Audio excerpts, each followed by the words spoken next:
name is Nyonyodan. I am 37 years old. Currently, I live in Yangon. In the future, I want to speak English fluently. I want to go abroad. This is my first class. Yeah, I couldn't speak English at all. I could understand a little bit. ဒီကလေးကလည်းသင်တန်းကတော့တက်ရှင်တယ်ဒါပေမဲ့တစ်ခါမှမတက်ဘူး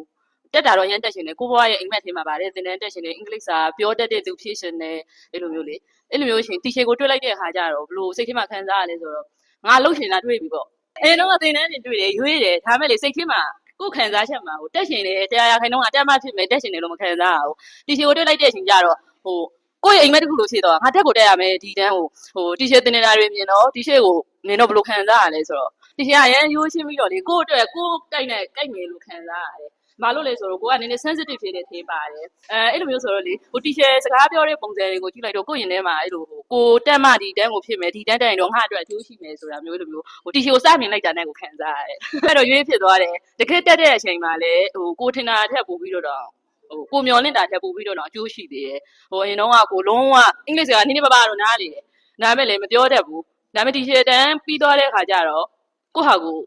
မချက်တန်းတော့တစ်ခါတည်းပြောတယ်ပေါ့မနေ့ကတီရှယ်နဲ့အင်တာဗျူးဆိုရင်ငါအင်္ဂလိပ်စကားပြောနိုင်ပြီပေါ့